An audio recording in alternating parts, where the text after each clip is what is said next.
Imagine waking up tomorrow and checking your bank account. Instead of your usual balance, you suddenly have $100 million. You can't believe it. You immediately think, I'm rich. No more work. No more financial stress. You can finally buy everything you've ever wanted. But then you open social media and you discover everyone else also received $100 million. At first, it sounds like the greatest thing that has ever happened. Every single person is now a millionaire. So, does that mean everyone is finally rich? Surprisingly, no. In fact, everyone could actually become poorer. How is that even possible?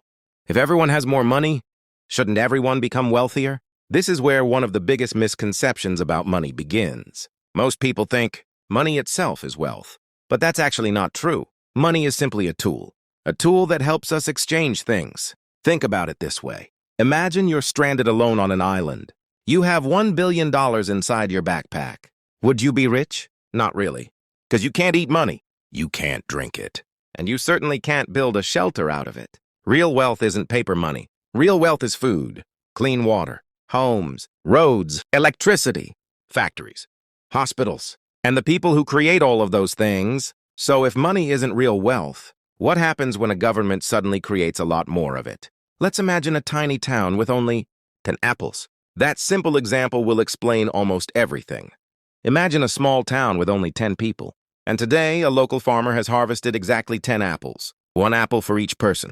Each person has $10 in their pocket. And every apple costs exactly $10. Everything is balanced. Now imagine the government suddenly prints more money. Every person receives another 90. Instead of having 10, everyone now has 100. Now ask yourself this. Did the town suddenly produce more apples? No. There are still only 10 apples. Everyone has more money. But the number of apples hasn't changed. Now everyone wants to buy one before they run out. The farmer notices something. People are willing to pay more. So instead of selling an apple for 10, he raises the price to 20. But people still have plenty of money. So they keep buying. The farmer raises the price again. $30, $50, even $100. Did the apples become bigger, sweeter, or somehow better? No. Only the amount of money changed. This is called inflation. Inflation means the prices of goods and services increase, which means each dollar buys less than before. In other words, your money loses purchasing power. Think about groceries. A few years ago, $1,000 could fill a shopping cart. Today, that same $1,000 often buys much less. The money didn't change. Its buying power did. So printing more money doesn't automatically make people richer. If the amount of goods stays the same, more money simply means higher prices. Now you might be thinking, has this actually happened in real life? The answer is yes, more than once. And one of the most famous examples happened in Zimbabwe. Let's travel back to the early 2000s.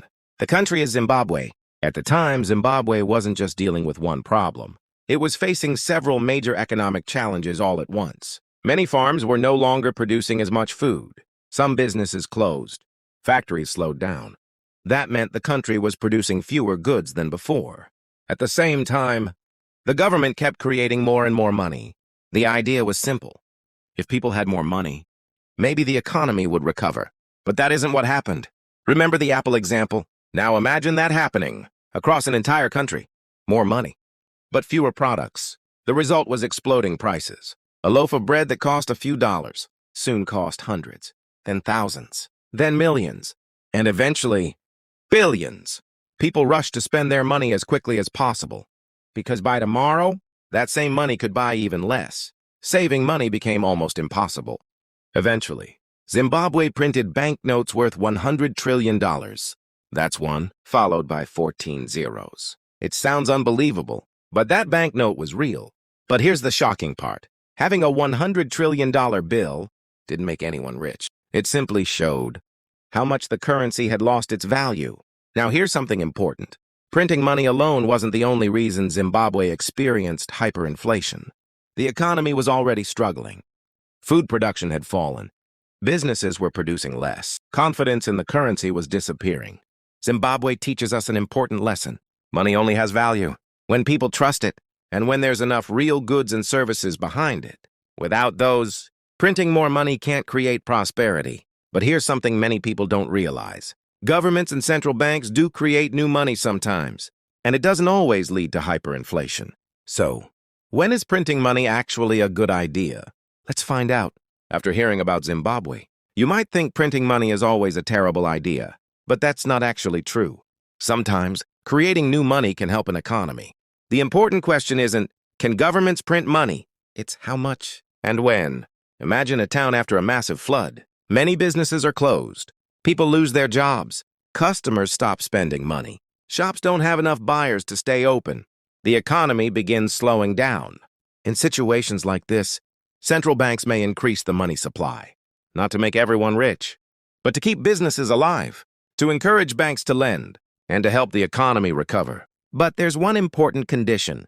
The amount of money being created must stay reasonable. If the economy starts producing more goods and services again, then a moderate increase in the money supply can support that growth. Think of filling a glass with water.